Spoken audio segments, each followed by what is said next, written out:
जनता को मैं दोनों हाथ से हाथ जोड़ के प्रणाम करता हूं। मंच में उपस्थित हमारे राष्ट्रीय महामंत्री प्रियंका गांधी जी, आदरणीय प्रतिभा जी, आदरणीय सुक्खू जी, आदरणीय मुकेश जी, आदरणीय शुक्ला साहब, मंच सभी अतिथिगण, उपस्थित भाइयों बहनों, युवा साथियों, पत्रकार मित्रों, 10 गारंटी कांग्रेस पार्टी ने आपको दी है। भारतीय जनता पार्टी पूछती है पैसा कहां से आएगा। सही में उनके पास पैसा नहीं है, क्योंकि उस पैसे से विधायक और सांसद खरीदते हैं। जयराम ठाकुर जी अभी से शुरुआत कर दिए हैं, फोन कर रहे हैं कांग्रेस के विधायकों को, प्रत्याशियों को, भैया आ जाओ, इतना देंगे, कैबिनेट भी देंगे। इसका मतलब ये है कि भारतीय जनता पार्टी ने अपनी हार स्वीकार कर ली है। कांग्रेस आ रही है, 10 गारंटी आपको दी है, कैसे पूरा होगा मैं बताता हूं। मैं छत्तीसगढ़ से आया हूं। राहुल गांधी जी हमारे नेता गए थे छत्तीसगढ़ में चुनाव के पहले। उन्होंने कहा था 10 दिन में किसानों का ऋण माफ करेंगे। सरकार बनी, 10 दिन नहीं लगा, 10 घंटा नहीं लगा, 2 घंटे के भीतर में 19 लाख किसानों के 9,500 करोड़ रुपया हमने माफ किया।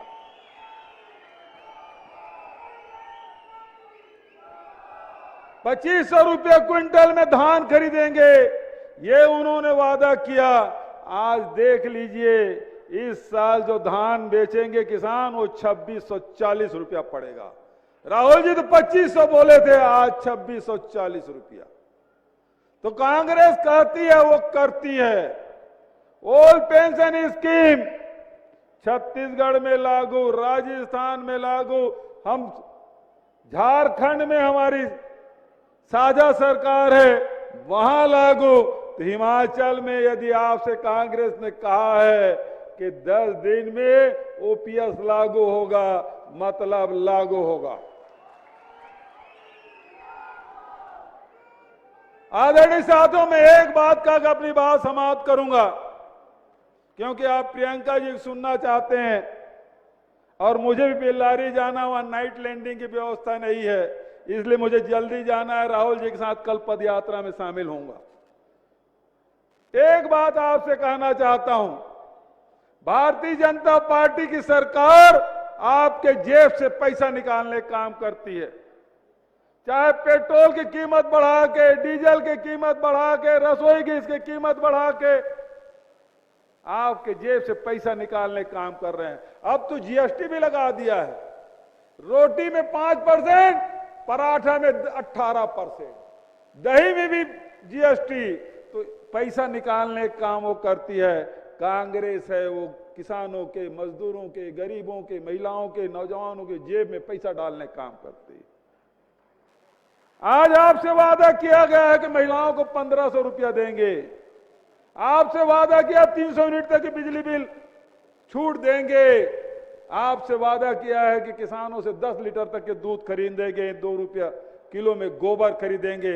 ये काम हम लोग छत्तीसगढ़ में कर रहे हैं, यहां भी होगा, हिमाचल में होगा। आप चाहते हैं कि नहीं चाहते हैं? मैं आपसे केवल इतना सवाल पूछता हूं। हाँ चाहते हैं तो हाथ उठा के समर्थन करिए। तो बस एक नारा लगा के मैं अपनी बात समाप्त करता हूं। आपने हाथ उठा के समर्थन किया है। ये लड़ाई ये नहीं लड़ेंगे, ये लड़ाई आपकी है। तो आप हाथ उठा के बताइए, आप ये लड़ाई लड़ना चाहते हैं कि नहीं लड़ना चाहते? आप ये लड़ाई अपने हाथ में ले लीजिएगा। देखिएगा, ये नोट धरे के धरे रह जाएंगे, काम नहीं आएगा। छत्तीसगढ़ में इतनी सीट आपने दी वहां की जनता ने, 3/4 बहुमत से। हिमाचल में भी 3/4 बहुमत से कांग्रेस को जिताइएगा। ये पैसे धरे के धरे रहेंगे। और जयराम जी को आप जयराम कहिए, यही आपसे कहते हुए एक बार जोरदार जयकारा का आपसे निवेदन। कांग्रेस पार्टी सोनिया गांधी, राहुल गांधी, प्रियंका गांधी जिंदाबाद, प्रियंका गांधी जिंदाबाद, प्रियंका गांधी जिंदाबाद। यदि संचालक महोदय कहें तो मैं प्रियंका जी को सीधे आमंत्रित कर लूं। तो प्रियंका जी आप जोरदार ताली बजाइए। प्रियंका जी को मैं आमंत्रित करता हूं, आप सबको संबोधित करें और मैं आपसे विदा चाहता हूं। धन्यवाद। जय हिंद, जय हिमाचल।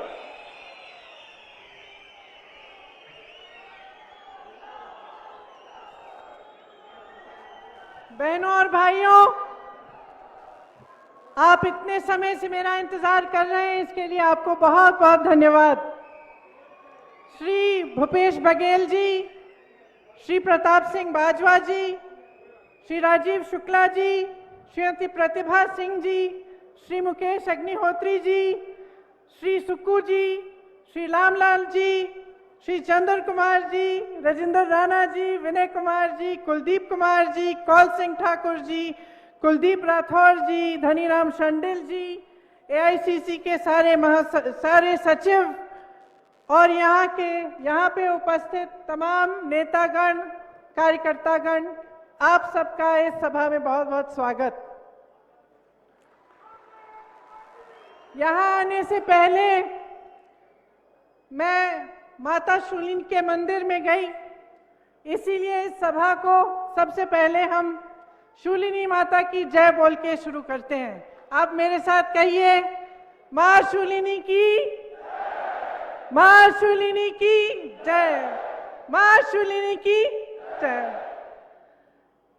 कई नेताओं ने इंदिरा जी की जिक्र किया। इंदिरा जी का हिमाचल प्रदेश से बहुत लगाव था। यहाँ के पहाड़ों, हिमालय पर्वतों का उनके साथ एक, मैं कह सकती हूँ, एक आध्यात्मिक जुड़ाव था। आपको शायद ये मालूम नहीं होगा कि जब वे शहीद हुए, उससे कुछ समय पहले शायद उनको मालूम था कि शहीद होने वाली हैं। कुछ समय पहले उन्होंने अपने परिवार के सदस्यों को एक पत्र में ये लिखकर कहा कि मेरी अस्थियां सिर्फ संगम में नहीं विसर्जित करना, वहां जरूर करिए, लेकिन कुछ अस्थियां हिमालय के पर्वतों पर भी बिखेर देना। और उनकी शहीद होने के बाद मेरे पिताजी ने ये उनकी इच्छा पूरी की। तो ये जो हिमालय के पर्वत यहां से दिखते हैं, जब आपको इन पे बर्फ दिखती है, तो उस बर्फ में घुली हुई इंदिरा जी की अस्थियां भी हैं। मैंने जब यहां घर बनाया शिमला में, शिमला के पास मशोबरा में, तो इसीलिए बनाया क्योंकि इंदिरा जी की एक छोटी सी निजी ख्वाहिश थी। उनका ये सपना था, उन्होंने हमें बहुत बार कहा कि जब मैं रिटायर होंगी तो मैं मशोबरा में एक घर बनाना चाहती हूँ और वहीं पे मैं रिटायर होंगी। लेकिन रिटायर होने से पहले ही वो शहीद हो गईं। वो बताती थी कि 25 जनवरी 1971 में जब हिमाचल का प्रदेश बना, तब वो यहाँ आई आप सबसे बातचीत करने के लिए, तो भारी बर्फ पड़ी थी और बोलते बोलते सभा में भी, सभा के दौरान भी बर्फ पड़ रही थी, लेकिन ना आप हिले ना इंदिरा गांधी हिली। और उन्होंने हिमाचल को प्रदेश इसलिए बनाया क्योंकि वो आपके हुनर को, आपकी हिम्मत को, आपके हौसले को पहचानती थी। अक्सर कहती थी कि आपकी हिम्मत, आपका हौसला पहाड़ जैसा विशाल है। जब हिमाचल प्रदेश बना तो उन्होंने शुरुआत की, शिमला में आकर सभा में ऐलान किया कि ये प्रदेश बनेगा। बहुत लोगों ने आलोचना की, उसमें कई ऐसे नेता हैं जो भाजपा में भी हैं। उस समय बहुत आलोचना हुई कि ये प्रदेश बना तो दिया इन्होंने, ये चलेगा कैसे, पैसा कहां से आएगा, आगे कैसे बढ़ेगा ये प्रदेश। लेकिन इंदिरा जी पीछे नहीं हटी। वो इसलिए पीछे नहीं हटी क्योंकि वो आपके हौसले को, आपके हुनर को पहचानती थी, उसका सम्मान करती थी। उनको मालूम था कि ये प्रदेश आप चलाएंगे, कि इस प्रदेश को आप बनाएंगे। और उसी तरह से जो पहले मुख्यमंत्री जी वाई.एस. परमार जी थे, उन्होंने आपकी सहायता के साथ, आपके सहयोग के साथ ये प्रदेश बनाया। इस प्रदेश को किसने बनाया? सिर्फ किसी एक पार्टी ने नहीं, एक सरकार ने नहीं। इस प्रदेश को यहाँ के कर्मचारियों ने बनाया। इस प्रदेश को यहाँ के युवाओं ने अपनी मेहनत से बनाया। यहाँ की महिलाओं ने बनाया जो दिन रात काम करती हैं। इस प्रदेश को यहाँ के वीरों ने बनाया जो सीमा पर हमारी सुरक्षा करते हैं और यहाँ पर अपनी आमदनी भेजते हैं। ये प्रदेश आपका है। तो आज ये चुनावी सभा नहीं है, ये एक सोचने का समय है, मंथन करने का समय है कि ये प्रदेश जो आपने बनाया, आगे बढ़कर इसका क्या होगा।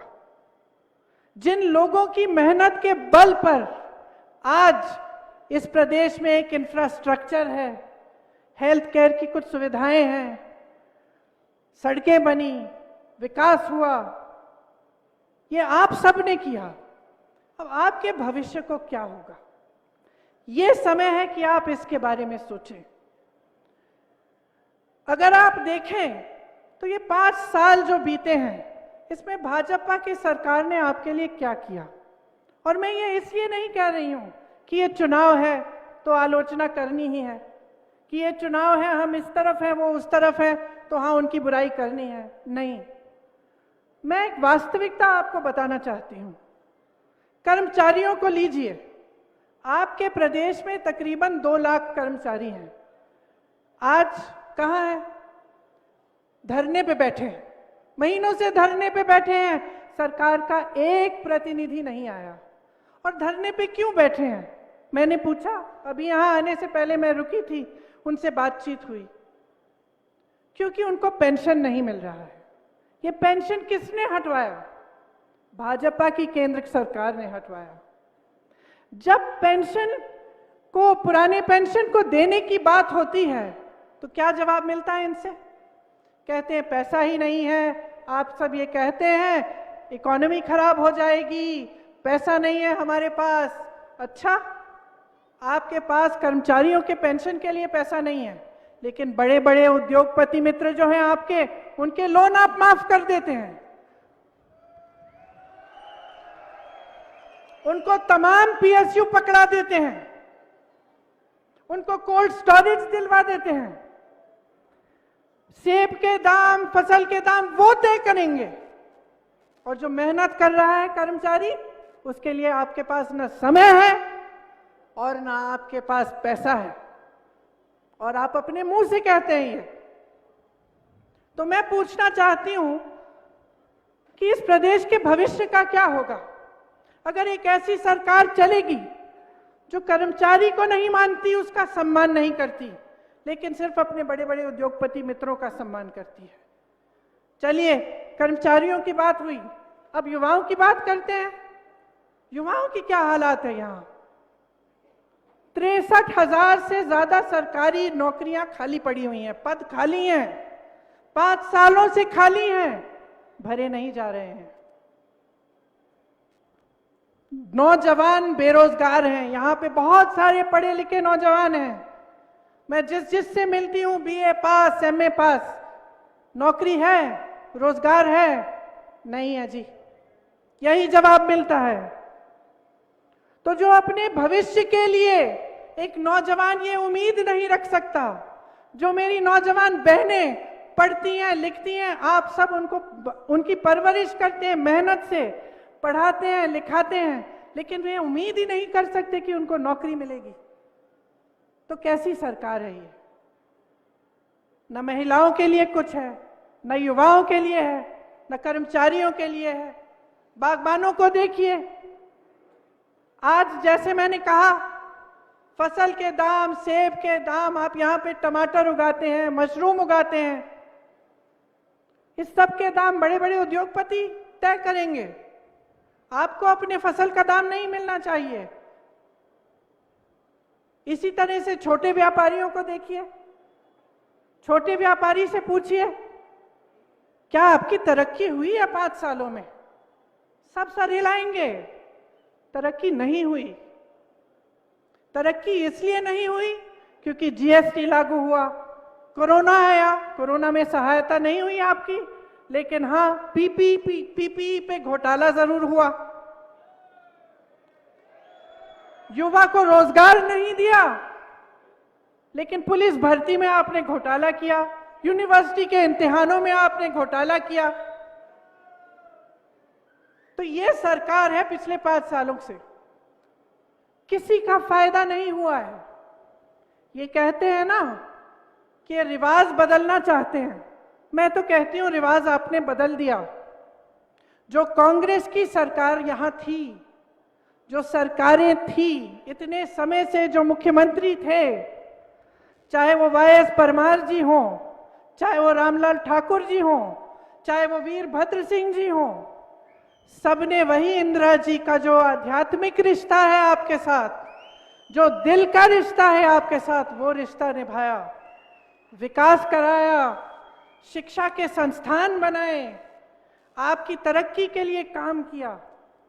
उस रिश्ते को इन्होंने, उस रिवाज को उन्होंने बदल डाला है। इंतजार मत करिए कि रिवाज बदलेगा, रिवाज ये 5 साल पहले बदल चुके हैं। और क्या किया इन्होंने? इन्होंने आपको देने के बजाय आपसे छीना। छोटे दुकानदारों पर जीएसटी डालकर कमाई छीनी, बागबानों पर इन्होंने तमाम ये मुश्किलें डालकर बड़े बड़े उद्योगपतियों के फायदे के लिए आपकी कमाई छीनी। ये छोड़िए, युवा उम्मीद रखता था कि भर्ती होगा आर्मी में, फोर्सेस में, और आज उन्होंने अग्निवीर ले आए। अब वो अग्निवीर ले आए। अगर आप अपनी फौजियों को, अपने जो देश के लिए शहीद होने के लिए तैयार हैं, उनको आप ठेके पे आप रखेंगे? 3-4 महीनों के, सालों के बाद बस खत्म बात। उनको पेंशन नहीं मिलेगा, उनको ठीक से सैलरी नहीं मिलेगी। सिर्फ लिया है आपसे, छीना है आपसे। अरे महिलाओं से मेरी बहनें बैठी हुई हैं, आपको तो गैस सिलेंडर कहते हैं कि दिया, 1000 रुपए का गैस सिलेंडर कौन खरीदेगा? वो भी आपसे छीन लिया है। युवाओं का भविष्य छीना है, छोटे दुकानदारों की कमाई छीनी है, किसानों, बागबानों की कमाई छीनी है, पेंशन छीना है। क्या आप ऐसी सरकार चाहते हैं? आप बताइए, क्या आप बदलाव चाहते हैं? चाहते हैं कि नहीं? जोर से बोलिए। चाहते हैं। जिस से मैं मिलती हूं वो कहते हैं मुझे, हम बदलाव चाहते हैं, थक गए हैं हम। आपके जो मुख्यमंत्री थे हमारे लिए काम करते थे, यहां घोटाले पे घोटाला हो रहा है। लेकिन सिर्फ इनके बारे में नकारात्मक बात करने के लिए नहीं आई हूं मैं आपसे कहना चाहती हूं कि कांग्रेस आपके लिए क्या गारंटी दे रही है, क्या कह रही है, क्या करना चाहती है। मैंने युवाओं की बात की। देखिए, एक देश, एक प्रदेश के लिए युवाओं से ज्यादा जरूरी, ज्यादा महत्वपूर्ण कुछ नहीं है। आपके भविष्य मजबूत होंगे तो प्रदेश आगे बढ़ेगा। इसीलिए हमने तय किया है, और ये मैं यहां इस मंच पे खड़े होकर आपको गारंटी दे रही हूं कि जब हमारी सरकार आएगी, मुख्यमंत्री जी बैठे थे, उनको जाना पड़ा, उन्होंने कहा था अभी आपके सामने कि उनकी सरकार बनी और जो वचन उन्होंने चुनाव में किया था कि किसानों के कर्ज माफ होंगे, वो 3 घंटों के अंदर अंदर सरकार बनने के बाद वो वचन उन्होंने पूरा करना शुरू किया। आज यहां पे खड़े होते हुए मैं आपसे कहना चाहती हूं कि जब कांग्रेस की सरकार हिमाचल प्रदेश में बनेगी तो 2 निर्णय एकदम पहली मंत्रिमंडल की बैठक पे होंगे। सबसे पहला, 1 लाख जो सरकारी नौकरियां हैं, जो पद हैं, वो भरे जाएंगे और वो नौकरियां मिलेंगी आपको। कुल मिलाकर 5 लाख रोजगार मिलेंगे, जिसमें से 1 लाख रोजगार पहले मंत्रिमंडल के बैठक में तय करे जाएंगे और उसकी घोषणा होगी। दूसरी चीज कि ये जो ओपीएस है, पुराना पेंशन, वो भी उसी मंत्रिमंडल के बैठक में तय किया जाएगा और आपके सामने लाएंगे, वो आपको वापस मिलेगा। इस प्रदेश के जो 2 लाख कर्मचारी हैं, उनको अपना हक मिलेगा, क्योंकि ये उनका हक है, उनका अधिकार है जो उनसे छीना गया है। यहाँ पे तमाम युवा हैं, पिछले 5 सालों में नौकरी आपको मिली नहीं, रोजगार आपको मिला नहीं, लेकिन मेरे सुनने में आया है कि यहाँ पे ड्रग्स बहुत फैले हैं। एक ड्रग पॉलिसी बनेगी और डी एडिक्शन सेंटर हर जगह लगवाए जाएंगे। लेकिन सबसे महत्वपूर्ण बात है कि हमारा पूरा जोर रोजगार दिलवाने में जाएगा और 680 करोड़ का स्टार्टअप फंड बनवाएंगे।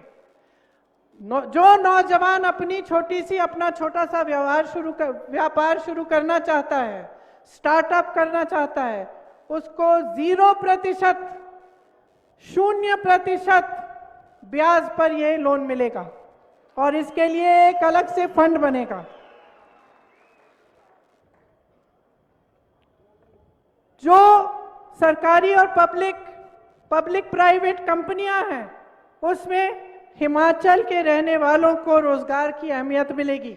सबसे पहले आपको रोजगार मिलेगा। हर विधानसभा में हम कम से कम 4 इंग्लिश मीडियम पाठशाला बनवाना चाहते हैं। आपको याद होगा कि वीरभद्र सिंह जी ने शिक्षा के लिए कितना काम किया प्रदेश में। आज अगर बच्चा पढ़ा लिखा है, अगर हर नौजवान युवा युवती पढ़ी लिखी है, तो हम कह सकते हैं और गर्व से कह सकते हैं कि ये काम वीरभद्र जी ने करवाया था। मेरी बहनें यहां बैठी हुई हैं, मैं जानती हूं कि कितना कठिन जीवन है। हर परिस्थितियों में आप गृहस्थी भी संभालती हैं, बाहर काम भी करती हैं, खेती भी करती हैं, नौकरी भी करती हैं। और जब मैं आप सबको देखती हूं तो इतना गर्व होता है आप पे कि आप इतनी दृढ़ता से बगलामुखी मां की शक्ति से, मां ज्वाला जी की शक्ति से, मां नैना देवी जी की शक्ति से आप काम करती हैं, आप आगे बढ़ती हैं, चाहे कोई भी परिस्थितियां हों। हम चाहते हैं कि ये जो महंगाई की परिस्थिति है, जिससे आपको इतनी मुश्किलें हुई हैं इन 5 सालों में, इनका सामना करने के लिए आपको कुछ मदद मिले। इसीलिए कांग्रेस पार्टी ने तय किया है कि सरकार आने पर 1500 रुपए आपको आपकी सहायता के लिए दिए जाएंगे, हर माह दिए जाएंगे। ये आपके संघर्ष की पहचान है। हम पहचानते हैं और सम्मान करते हैं आपका।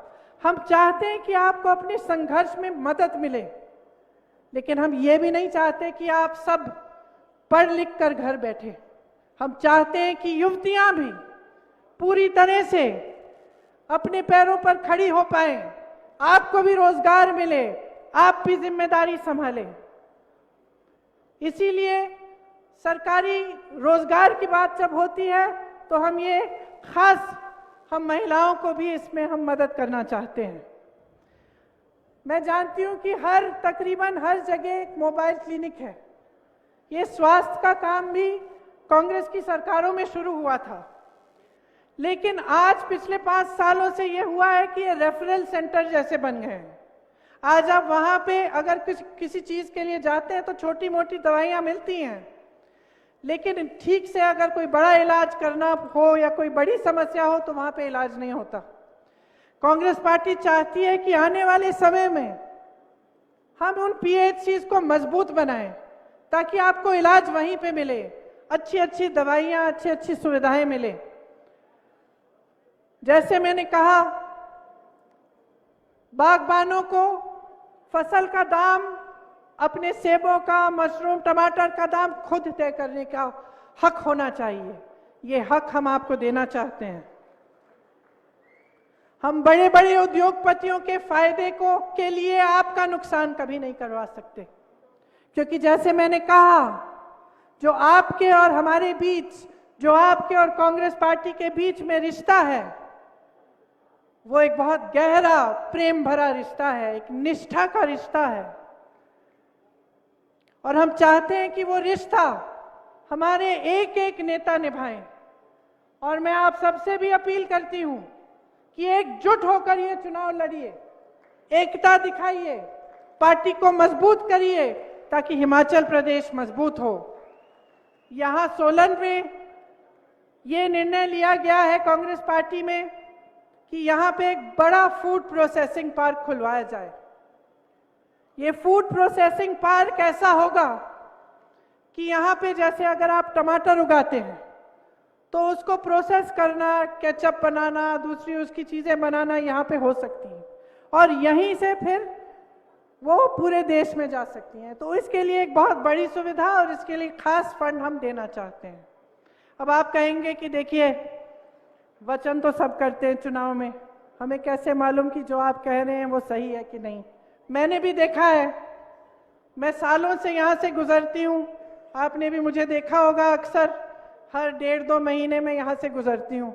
मुझे याद है पिछले चुनाव में भाजपा के जो लोग थे उन्होंने कहा था कि यहाँ से हाईवे शिमला तक बनेगी।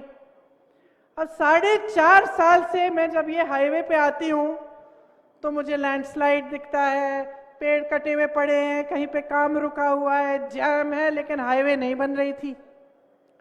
6 महीने पहले जब मैं आई तो मैंने देखा कि अचानक काम शुरू, अचानक बहुत तेजी से हो रहा है, खूब धूल उड़ रही है, खूब बुलडोजर लगे हुए हैं, सब कुछ हो रहा है। तो मैंने सोचा ये तो जरूर चुनाव के लिए होगा। इसी तरह से उन्होंने कहा शिमला में हवाई अड्डा चालू हो जाएगा, ये पिछले चुनाव से पहले नहीं हुआ। हर बार मैं चेक करती थी कि भाई फ्लाइट चालू हुई, नहीं हुई। कब चालू हुई? 2 महीने पहले। 2 महीने पहले, क्योंकि अब अगला चुनाव आ रहा है।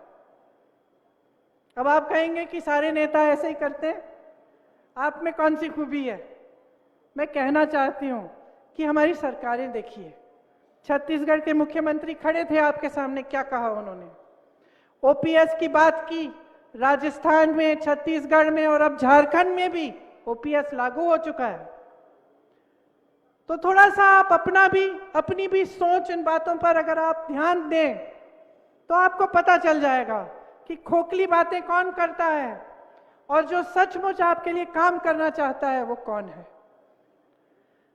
कांग्रेस पार्टी को अगर आप देखें, वाईएस परमार जी को, वीरभद्र सिंह जी को, ठाकुर रामलाल जी को सेंट्रल यूनिवर्सिटी यहां किसने बनाई? आईआईटी एग्रीकल्चर यूनिवर्सिटी किसने दी? सोलन में हॉर्टिकल्चर यूनिवर्सिटी किसने बनाई? क्या इन लोगों ने बनाई? कौन सी यूनिवर्सिटी बनाई है इन्होंने? आप बताइए, सोच लीजिए। शिमला, कांगड़ा, नाहन, चंबा, मंडी में मेडिकल कॉलेज किसने बनाए? क्या इन्होंने बनाए? नहीं बनाए। क्या जो ये सब कराते हैं, अपने बड़े बड़े उद्योगपतियों का फायदा करते हैं, ठीक है, फायदा करिए अपने मित्रों का, लेकिन उससे कुछ रोजगार तो बने। क्या एक भी रोजगार बना है? क्या इन बड़े बड़े उद्योगपतियों ने आपको एक भी रोजगार दिया है? लेकिन जो पीएसयू ये बेच रहे हैं उससे आपको रोजगार मिलता था ना। जो मेडिकल कॉलेज हैं वो आपका हुनर बढ़ाएंगे ना। शिक्षा के संस्थान हैं वो आपको आगे बढ़ाएंगे ना। उद्योग धंधे किसने बनाए यहाँ हिमाचल में? कांग्रेस ने आपका विकास किया, सच्चाई से किया।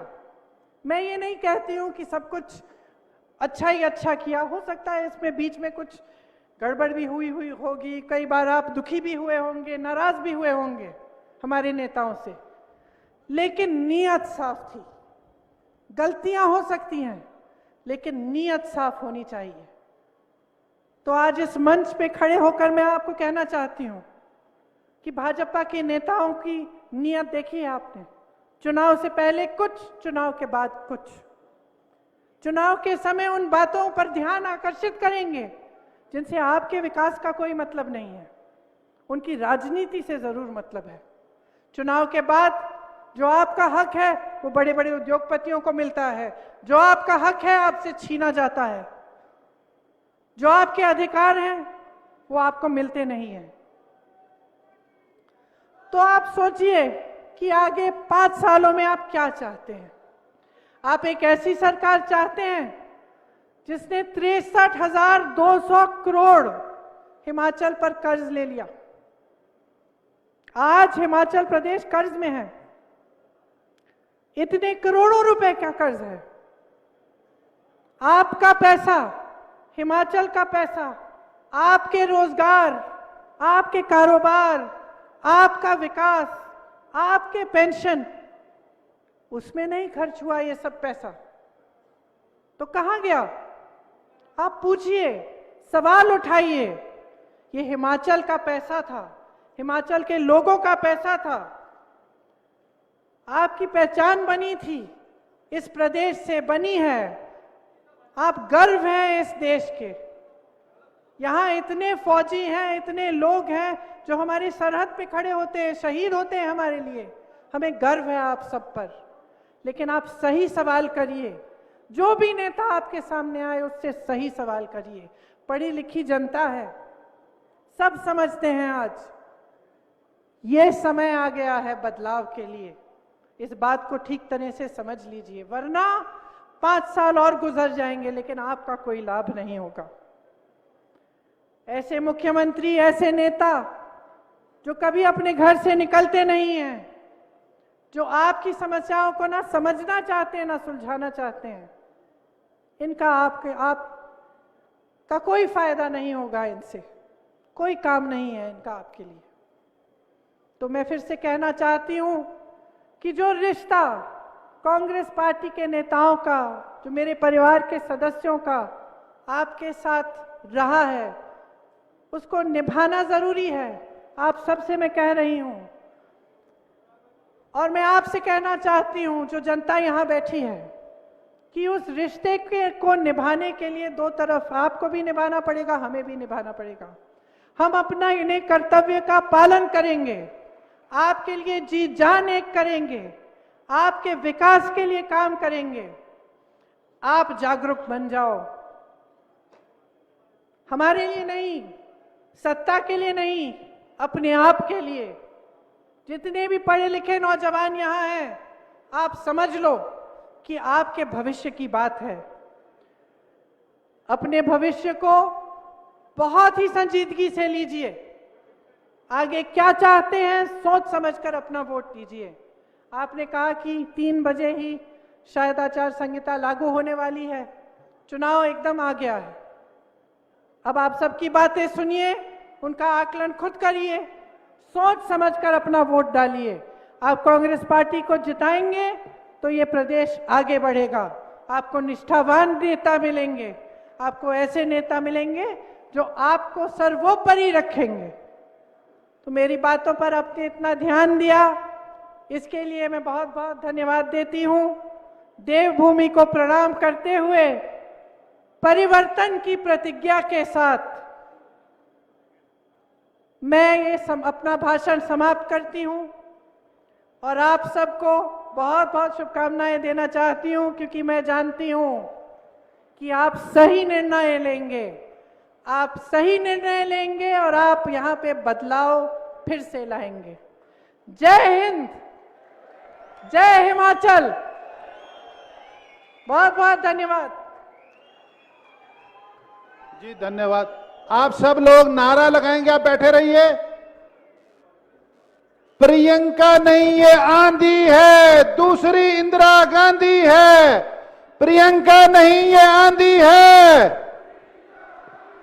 प्रियंका नहीं ये आंधी है। प्रियंका जी की बात पर मोहर लगेगी हाथ पर, प्रियंका जी की बात पर, प्रियंका जी की बात पर आप सब लोग का धन्यवाद। और अब धन्यवाद जो है vote of thanks Shri Harshvardhan Chauhan, जो शिलाई से हमारे एमएलए हैं, चीफ विप हैं पार्टी के। मैं उनसे अनुरोध करता हूं कि वो आए और आप लोगों को संबोधित करें, वोट ऑफ थैंक्स करें।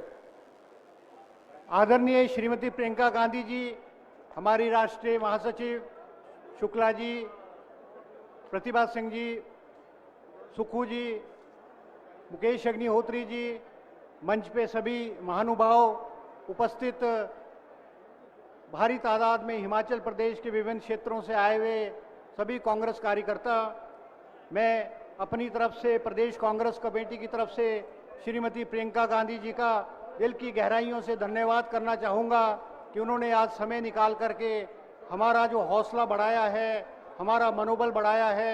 और मैं आश्वासन देना चाहूँगा कि आपके आने से हमारा मनोबल बढ़ा है, हौसला बढ़ा है और हम इसको जीत में तब्दील करेंगे। हम उम्मीद करेंगे कि आप आने वाले समय में भी जो है यहाँ आकर के हिमाचल प्रदेश के विभिन्न क्षेत्रों में प्रचार करेंगे, कांग्रेस जनों से मिलेंगे। और मैं धन्यवाद करना चाहूँगा कि आपने यहाँ आकर के समय दिया। आपका बहुत बहुत धन्यवाद। जय हिंद, जय हिमाचल।